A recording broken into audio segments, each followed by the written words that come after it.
Most of the time I begin my work by brainstorming and writing, actually, before I even draw, just to have my mind get a grasp of what exactly I want to achieve with it. I am Mc Pherson, and we are in my studio in Brooklyn, New York.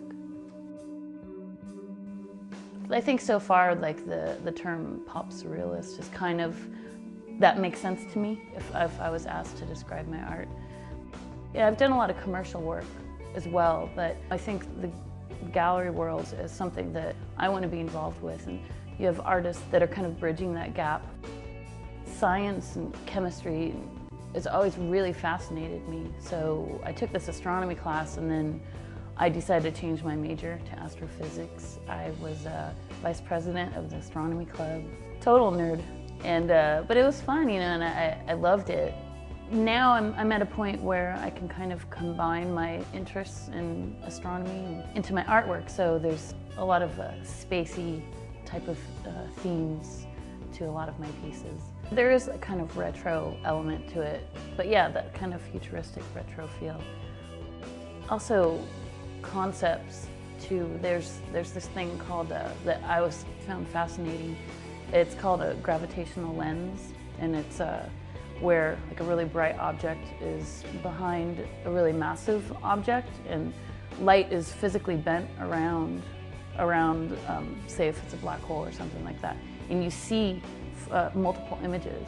And actually this painting right here, there's 5 panels of it, but this one is that it's about breaking down that moment in time to, you know, it's almost a physical impossibility, but yet in this instance, like with the gravitational lens, you see multiple images of the same star. So with this painting, there's no space elements about it at all, but the concept behind the painting is based on that, that theory, Einstein's theory.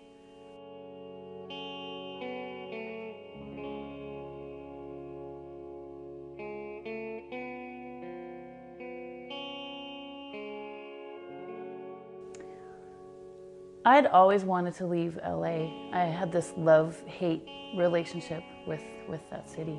It's like I didn't really have an opportunity to leave LA until after I graduated school. So I moved to Portland for about a year and a half. That was like my baby step to like leave LA. My sister and my poster publisher were up there. So, you know, 2 really great reasons. And then also Dark Horse Comics is up there. They've published my art book and some toys, and we're doing a coloring book and all these really neat things.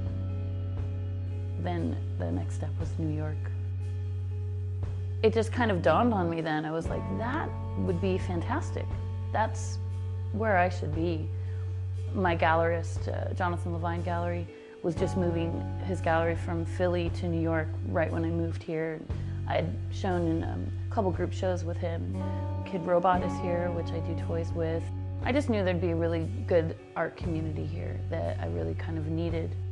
And it's been great, I love it here. I didn't take any graphic design classes in college. I was all illustration. So I think my sensibilities when incorporating type, I come at it from a different direction than a typical graphic designer would.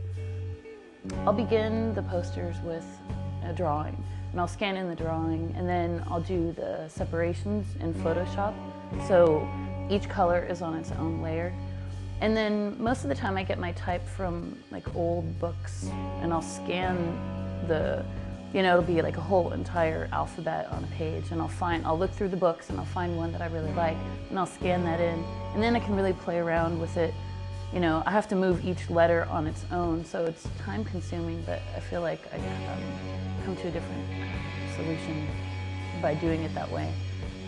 I mean, it's subtle, but it's those little subtleties that kind of make or break things at that point. It's funny, I actually just got a MySpace comment the other day that it was really great. This guy said, every time I see turquoise, I think of Mc Pherson.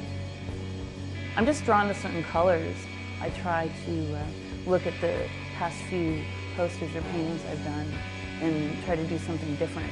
I don't want everything to be all the same. So I do consciously try to vary it, but I am just drawn to certain colors. I want it to be a family, but I also want them to be, you know, different in their own way as well. There's so many people that are aware of what you're doing. When you get to a certain point in your career, you know, people follow you and what you do. Yeah, there's people that I don't know that are analyzing my decisions, which is strange, you know. Becoming an artist, like I didn't become an artist to become famous at all, you know. I wanted to paint. It's a completely odd byproduct of being an artist.